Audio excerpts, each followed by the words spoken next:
بسم اللہ الرحمن الرحیم، اللہ کے نام سے شروع جو بڑا مہربان اور نہایت رحم کرنے والا ہے۔ جب نمرود نے حضرت سیدنا ابراہیم علیہ السلام کو آگ میں ڈالا تو حضرت سارہ علیہ السلام نے بھی آگ میں چھلانگ لگانے کی کوشش کی۔ چونکہ سارہ علیہ السلام اس وقت اللہ تعالیٰ اور حضرت سیدنا ابراہیم علیہ السلام پر ایمان لا چکی تھی، لیکن آپ علیہ السلام کے والد اور دوسرے لوگوں نے آپ علیہ السلام کو روک دیا۔ اس وقت سارہ علیہ السلام حضرت ابراہیم علیہ السلام کے نکاح میں نہیں تھی، تو پھر دوسری ایسی کون سی شخصیت تھی جو آتش نمرود یعنی نمرود کی آگ میں خلیل اللہ یعنی حضرت سیدنا ابراہیم علیہ السلام کے ساتھ تھی؟ اگر آپ کو یہ ویڈیو پسند آئے تو لائک، کمنٹ اور شیئر ضرور کریں، اور اس طرح کی اسلامی، تاریخی اور اصلاحی ویڈیوز کے لیے اس چینل کو سبسکرائب کر لیں۔ نمرود کی بیٹی کا واقعہ ایک مشہور اسلامی اور تاریخی قصہ ہے جو مختلف روایات میں بیان کیا جاتا ہے۔ اس واقعے کی تفصیل قرآن اور حدیث میں تو نہیں ملتی، لیکن مختلف تاریخی اور دینی کتابوں میں اس کا ذکر آتا ہے۔ روایات کے مطابق نمرود، جو کہ ایک ظالم بادشاہ تھا اور بتوں کی عبادت کرتا تھا، اس کی ایک بیٹی تھی جس کا نام تاریخ کی کتابوں میں سکا لکھا ملتا ہے۔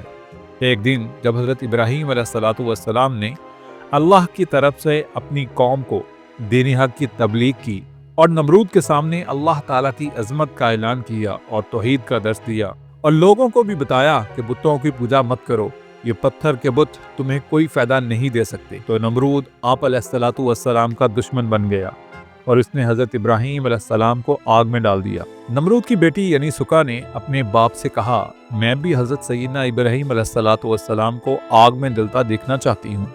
نمرود نے اپنی بیٹی کو جانے کی اجازت دے دی۔ سکا نے جا کر دیکھا تو حضرت سیدنا ابراہیم علیہ السلام کے آس پاس آگ جل رہی تھی، تو اس نے کسی اونچی جگہ پر چڑھ کر دیکھا آگ کے شعلے آسمان سے باتیں کر رہے تھے، لیکن حضرت سیدنا ابراہیم علیہ السلام آگ کے درمیان میں بالکل صحیح سلامت بیٹھے تھے۔ وہ بہت حیران ہوئی اور پوچھا کہ آپ اتنی بڑی اور خوفناک آگ میں جل کیوں نہیں رہے؟ یہ آگ کا اثر آپ پر کیوں نہیں ہو رہا؟ تو سیدنا ابراہیم علیہ السلام نے فرمایا، جس کی زبان پر بسم اللہ الرحمن الرحیم اور دل میں اللہ تعالیٰ کی معرفت کا نور، یعنی جس نے اللہ تعالیٰ کو پہچان لیا ہو، تو اسے یہ آگ بلا کیا کہہ سکتی ہے؟ جب سکا نے حضرت ابراہیم علیہ السلام کو اتنی بڑی آگ میں بھی مطمئن اور پرسکون دیکھا تو اس کا دل بھی پگھل گیا اور اس نے ارادہ کیا کہ وہ بھی دین ابراہیم پر ایمان لائے گی۔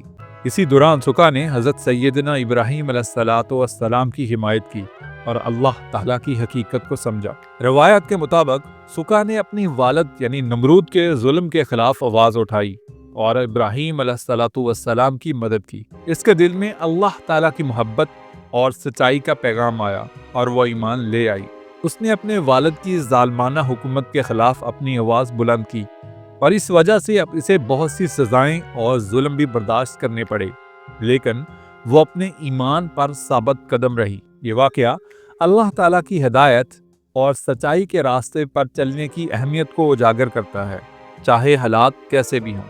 ہمیں بھی چاہیے کہ دین حق کی سربلندی اور تبلیغ کے لیے کوششیں کرتے رہیں اور اس میں آنے والی مصیبتوں سے ہرگز نہ گھبرائیں۔